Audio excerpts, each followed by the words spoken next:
नमस्कार दोस्तों, मैं कृष्णमूर्ति आप सभी का स्वागत करता हूं आपके YouTube चैनल में। आज मैं आपको कुछ जानकारी दे दूं जहां पे आपको दिक्कत हो रही है। अभी भी जो है बहुत से लोगों को कॉन्सेप्ट क्लियर नहीं है कि एलिजिबिलिटी क्राइटेरिया इन्वेस्टमेंट एडवाइजर के लिए और रिसर्च एनालिस्ट के लिए क्या है। अगर आपको इन फ्यूचर में जो है आरए से आईए बनना है या फिर आपको आईए से पीएमएस में जाना है तो आपको जो है क्या लगने वाला है। बहुत से लोगों को ये अभी दिक्कत हो रही है, तो मैं चीज़ें बता दूं आपको क्या आपको जो है स्टार्टिंग स्टेप्स फॉलो करने हैं कि बाद में आपको दिक्कत ना हो।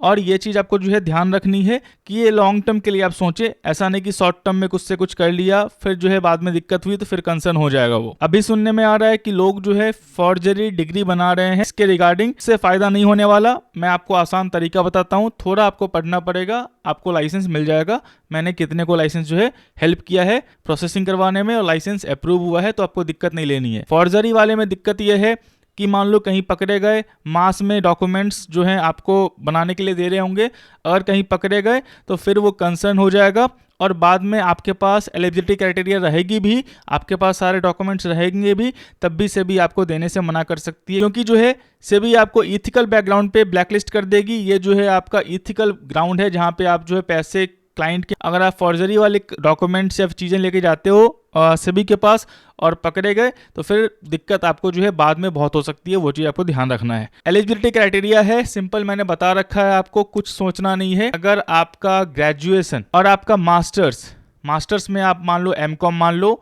यहाँ पे, या फिर आपका ग्रेजुएशन में हो गया आपका जो है बीकॉम हो गया, अगर आपका कॉमर्स में है या फिर आपका अकाउंटेंसी में है या फिर आपका फाइनेंस में है या फिर आपका फाइनेंस रिलेटेड फील्ड में है तो आप जो है एलिजिबल हैं। सिंपल सी बात है, ये चीज ध्यान रखना। बहुत से लोग बोलते हैं सर आर्ट्स, बिल्कुल नहीं, अब भूल जाओ। दूसरा जो कंडीशन है, सर मेरे पास 10 साल का एक्सपीरियंस है, 15 साल का एक्सपीरियंस है, ये क्राइटेरिया अब खत्म हो गया है, तो आपके पास ये क्राइटेरिया है भी तो भूल जाओ, इसको आपको लगाना ही नहीं है। अगर आपके पास एक्सपीरियंस है भी तो वो आपको बिजनेस प्लान में जो हेल्प करेगा, बाकी ये जो है आपको लगाना ही नहीं है। ये क्राइटेरिया सेबी ने एबोलिस्ट कर दिया, मतलब खत्म कर दिया है। अगर आपके पास ग्रेजुएशन या मास्टर्स या फिर आपका एमबीए जो है वो फाइनेंस में है, आप मार्केटिंग कर रखे हो, सेल्स कर रखे हो, बिल्कुल एलिजिबल नहीं है। अगर फाइनेंस में है तो एलिजिबल है, फाइनेंस रिलेटेड फील्ड में है तो आप एलिजिबल हो। तो यहाँ पे सिंपल वही लिखा गया है, तो ये चीज आपको ध्यान रखनी है। सेम क्राइटेरिया आपका इन्वेस्टमेंट एडवाइजर में भी है, रिसर्च एनालिस्ट में भी है। पहले रिसर्च एनालिस्ट में आपका सीएफए अलाउड नहीं था, अभी जो है सीएफए अलाउ कर दिया है। तो अगर आप सीएफए पास आउट हो तो आप रिसर्च एनालिस्ट ले सकते हो और क्राइटेरिया आपका बिल्कुल सेम है। नॉन फाइनेंस बैकग्राउंड के लिए पूरा का पूरा डोर जो है क्लोज हो गया है। मैं बताऊंगा आपको कैसे जो है बहुत जल्दी आप जो है कम टाइम में जो है आप डिग्री करके जो है और लाइसेंस ले सकते हो। आप बने रहे वीडियो के साथ। वीडियो अच्छा लगे तो लाइक करना, सब्सक्राइब करना और शेयर करना। यहाँ पे सिंपल है, ये मत देखो आप, ये जो है ओल्ड रेगुलेशन है। बहुत से लोग बोलते हैं सर अपॉइंटमेंट लेते हैं, बात करने का पर्सनल क्वेरी होता है तो, और बोलते हैं सर यहाँ पे देखो, यहाँ तो लिखा हुआ है ये ओल्ड वाला है, ये न्यू वाला है आपका, तो आपको ये देखनी है, आपको ना कि नीचे वाला देखना है। ये ओल्ड वाला है जिसकी कोई वैलिडिटी नहीं। बात समझ में आ गई?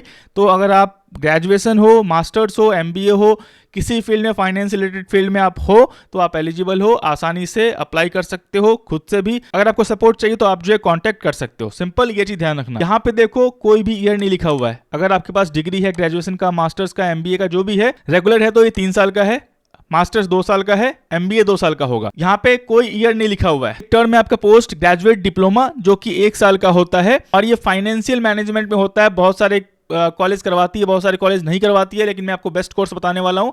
ध्यान रखना, जो भी आप कॉलेज चूज करते हो, आइदर वो यूजीसी अप्रूव्ड कॉलेज हो या फिर AICT approved, AICTE approved college हो या फिर गवर्नमेंट अप्रूव्ड कॉलेज हो या फिर मान लो सेंट्रल अप्रूव्ड कॉलेज हो, उसी से करना। बाकी कहीं और से करोगे वो वैलिड नहीं है, ये चीज ध्यान रखना आपको। कॉलेज यूजीसी मिल जाएगा, AICTE मिल जाएगा, गवर्नमेंट कॉलेज या फिर सेंट्रल अप्रूव्ड कॉलेज जो है होना चाहिए जहां से आप डिग्री कर रहे हो।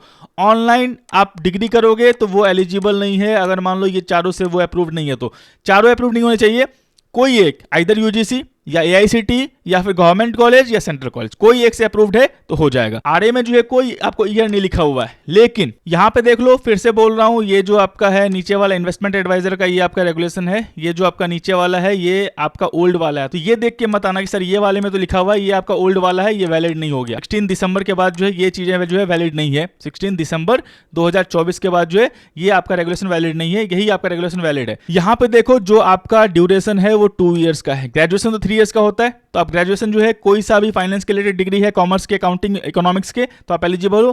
पोस्ट ग्रेजुएट डिग्री और post graduate diploma minimum of 2 years. तो अगर आपका MBA इन फाइनेंस है या फिर MBA आपका फाइनेंस है, डुअल स्पेशलाइजेशन भी फाइनेंस है, उसमें तो एलिजिबल हो। या फिर मास्टर्स है आपका, जैसे M.Com है 2 साल का होता है, तो आपने कुछ भी किया हुआ है मास्टर्स, तो वो जो है 2 ईयर्स का होना चाहिए, तभी आप जो है एलिजिबल हैं इन्वेस्टमेंट एडवाइजर के लिए अप्लाई के लिए। ये भी कॉन्सेप्ट क्लियर हो गया। अब एक सवाल आता है, सर मैं RA हूं, मुझे IA बनना है, क्या मैं दोनों बन सकता हूं? यस, बन सकते हो। अगर आप इंडिविजुअल हो और पार्टनरशिप फर्म है आपका, तो आप जो है दोनों जो है पार्टनरशिप फर्म, इंडिविजुअल फर्म जो है दोनों IA या RA बन सकता है। लेकिन ध्यान रखना, RA में आपने पोस्ट ग्रेजुएट डिप्लोमा किया 1 साल का, 1 ईयर वाला, और आपका सेम क्या डिग्री वैलिड होगी IA में? नहीं होगी। आपको IA में 2 साल वाला जो है या तो ग्रेजुएशन ले आओ 3 साल का, फाइनेंस में, अकाउंटेंसी में या इकोनॉमिक्स में।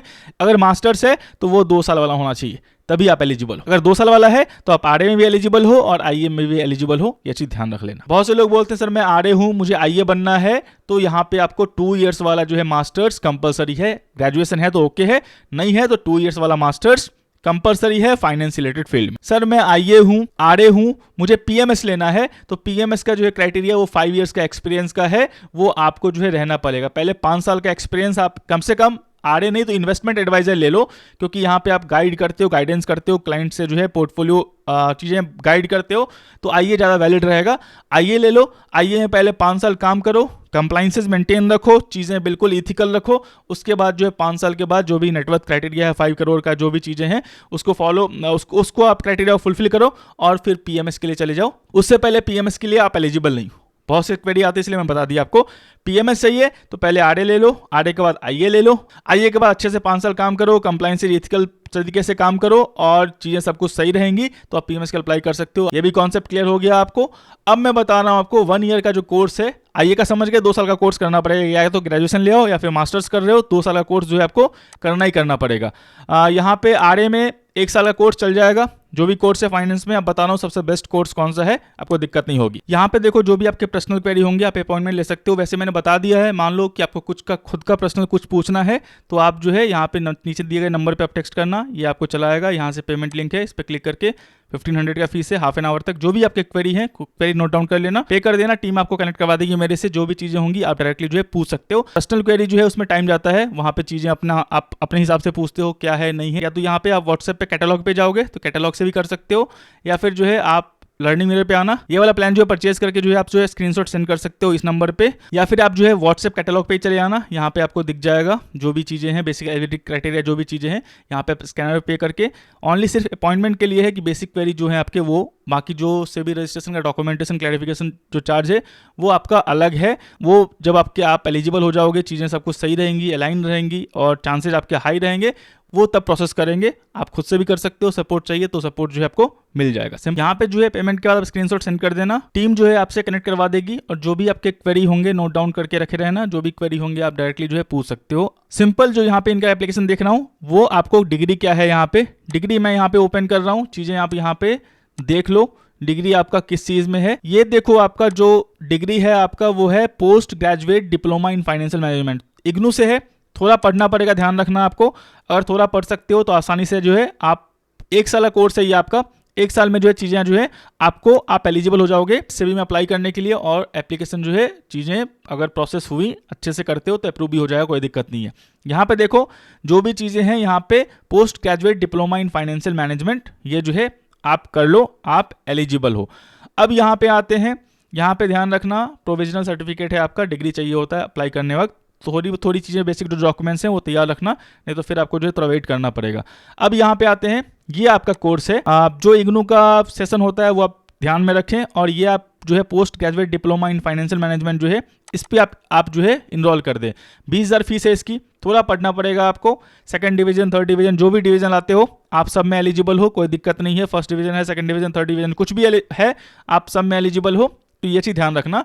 यहाँ पे एनी ग्रेजुएट जो है कोई भी कर सकता है, एनी ग्रेजुएट अगर किसी फील्ड में ग्रेजुएट हो तो ये जो 1 साल का कोर्स है इग्नू का, जो post graduate diploma in financial management जो है, ये आप कर लो। PGDIFM गूगल पे सर्च करना, post graduate diploma in financial management IGNOU, और जब भी इसका डेट निकलता है आपका फॉर्म भरने का, फॉर्म फिल कर दो। 1 साल के अंदर जो भी चीज़ें होती है आप एग्जाम दे दो, पास कर जाओ और उसके बाद जो है एलिजिबल हो। सबसे बेस्ट कोर्स है यूजी इग्नू जो है आपका, ये सेंट्रल अप्रूव्ड यूनिवर्सिटी है, यूजीसी आईआईसीटी नहीं चाहिए इसमें, ऑलरेडी जो है ये सेंट्रल अप्रूव्ड यूनिवर्सिटी है और ओपन यूनिवर्सिटी है, डिस्टेंस लर्निंग अलाउ करती है से भी आपको। तो सबसे बेस्ट कोर्स है आपके लिए post graduate diploma in financial management, तो ये आप कर सकते हैं। तो फेक डिग्री से तो अच्छा ही है। जो मेरे पास क्वेरी आते हैं तो मैं तो मना कर देता हूँ, मुझे फेक वाला चाहिए नहीं, फेक वाले चीज़ें जो है करता नहीं। जो भी चीज़ें हैं, एक दो आए थे जिनसे मैंने कुछ डॉक्यूमेंट्स मांगे और वो डॉक्यूमेंट्स बनने में कम से कम 5 से 10 दिन का टाइम लगता है, और उन्होंने जो है एडिट करके 5 मिनट के अंदर जो है मुझे सेंड कर दिया। मैंने तुरंत जो फीस लिए थे मैंने उनको रिफंड कर दी। फेक वाला फॉर्जरी वाला जो काम है वो वर्कआउट नहीं कर पाएगा आपको, आज नहीं तो कल पकड़े गए, कंप्लेन आएगा तो स्क्रूटनी होगी तब पकड़े जाओगे, तो फिर एक ब्लैक स्पॉट लग जाएगा लाइफ टाइम के लिए आपको, फिर दिक्कत होगी। तो जो डॉक्यूमेंटेशन है प्रॉपर हुए, चीज़ें बिल्कुल सही हुई, जो बोलता हूँ वो चीज़ें आपने प्रोवाइड किया है, अगर खुद से करते हो तो वो अच्छी बात है, और मैं करता हूँ जैसे मैं दिखाऊंगा अभी आपको, चीज़ें प्रॉपर है, क्लियर है, तो अप्रूवल मिल जाती है, कोई दिक्कत नहीं होती। देखो यहाँ पे सब कुछ डॉक्यूमेंट्स क्लियर हैं, तो यहाँ पे अप्रूवल आने में दिक्कत आपको नहीं होती। चीजें मैं दिखा दे रहा हूँ उसको। यहाँ पे देखो the caption application has been approved, you are requested to refer the link of your work list, and यहाँ पे पेमेंट करने के लिए मतलब इनका फाइनल अप्रूवल जो है आ चुका है। सिंपल, जो डॉक्यूमेंट्स आपके पास होंगे क्लियर हैं, चीजें सब कुछ हैं आपके पास प्रॉपर है, फिर दिक्कत नहीं है। रोल रिसर्च एनालिस्ट है, रजिस्ट्रेशन है और रजिस्ट्रेशन फीस है आपका। इसके बाद फीस पे करो, 2 फीस पे करने होते हैं बीएससी को, फीस पे करो, उसके बाद जो है आपको रजिस्ट्रेशन नंबर चलाएगा, फिर काम स्टार्ट कर सकते हो। जो भी चीज़ें हैं आजकल तो रजिस्ट्रेशन कंपलसरी हो गया, चाहे आप एजुकेशन करवाते हो चाहे कुछ भी चीज़ें करवाते हो, रजिस्ट्रेशन जो है वो कंपलसरी है आपका। इसके बिना जो है पढ़ाते भी हो करंट डाटा पे तो आपको जो है आरए बनना ही बनना पड़ेगा, एल्गो बेचते हो तो भी आपको आरए बनना पड़ेगा। तो ये आपको एटलीस्ट आरए ट्रेडिंग में हो तो आरए का लाइसेंस जो है अगर आप एलिजिबल हो तो ले लें, एलिजिबल नहीं है तो मैंने चीज़ें आपको बता रखी हैं। ये वाला जो कोर्स है सबसे बेस्ट कोर्स है आपका, ये आप जो है कर लें, 1 साल का है। फेक मैं इसलिए फिर से बोल रहा हूँ, फेक नहीं करना है आपको, क्योंकि मैं दिखाऊंगा चीज़ें, अगर एक बार दिक्कत हो गई तो फिर कंसर्न रहता है आपका। जैसे मैं दिखाऊंगा आपको एनआईएसएम में अपनी जगह किसी और को बिठा रहे थे लेकिन वो पकड़े गए। यहाँ पे एक चीज़ दिखा रहा हूँ, ध्यान से देखना, मैं इसको जो है ओपन कर दे रहा हूँ और यहाँ पे जो है चीज़ें आपको, मैं इसको open image in new tab, ये ओपन हो गया। अब यहाँ पे देखो शो कॉज नोटिस है एनआईएसएम का, ये किसी और को जो है क्या बोलते हैं अपनी जगह बिठा के जो है एग्जाम दिलवा रहे थे। अब देखो यहाँ पे चीजें क्या लिखी गई हैं। अब during the course of examination it was observe that you had arranged to send another person to take the above NISM certification examination in your place. This amounts to impersonation as per NISM policy of unfair means, cheating, forgery, impersonation etc. तो यहाँ पे 10 दिन के अंदर जो जवाब मांगा है इससे, और यहाँ पे बोला कि ये जो है क्यों आपको जो है आपके ऊपर एक्शन नहीं लिया जाए। तो ध्यान रखना, आज बच जाओगे कल बच जाओगे, लेकिन जब इंस्पेक्शन होगा चीज़ें खुलेंगी तो फिर पूरी की पूरी जो है फिर दिक्कत हो जाएंगी आपको। फॉर्जरी ही होता है, आपको थोड़ा पढ़ना पड़ेगा, थोड़ा टाइम डिवोट करना पड़ेगा। इससे अच्छा जो है कोशिश करो और चीज़ें जो है ये वाला जो कोर्स है वो कर लो, मैं आपके भलाई के लिए बोल रहा हूँ। बाकी फॉर्जरी करने से या फेक डिग्री लेने से कुछ होने वाला नहीं है, पकड़े गए तो फिर पूरा का पूरा ब्लैक लिस्ट है। क्योंकि मैं अप्लाई कर रहा हूँ, लाइसेंस अप्लाई करवाता हूँ, कंप्लाइंसेस देखता हूँ, सेबी में रिप्लाई करता हूँ उनके एटीआर का, एक्शन टेकन रिपोर्ट्स, कंप्लेंट्स का, तो मुझे चीज़ें पता होती है कहाँ पे क्या दिक्कत है, सेबी कितना टाइट है कितना टाइट नहीं है। तो आपके भलाई के लिए कर रहा हूँ, बाकी जो है आपकी मर्जी है। ऑलरेडी मैंने बता दिया सब कुछ, कुछ पर्सनल क्वेरी होगा तो मैंने बता रखा है आपको, अपॉइंटमेंट ले सकते हैं यहाँ से, या फिर डायरेक्टली जो है आप कैटलॉग से भी जो है आप यहाँ पे स्कैनर है इसको आप पेमेंट करके आप टीम को भेजें, टीम जो है मेरे से कनेक्ट करवा देगी जो भी चीज़ें होंगी। मैं आशा करता हूँ वीडियो आपको अच्छा लगा, वीडियो अच्छा लगा लाइक करें, सब्सक्राइब करें, शेयर करें। तब तक के लिए दोस्तों धन्यवाद।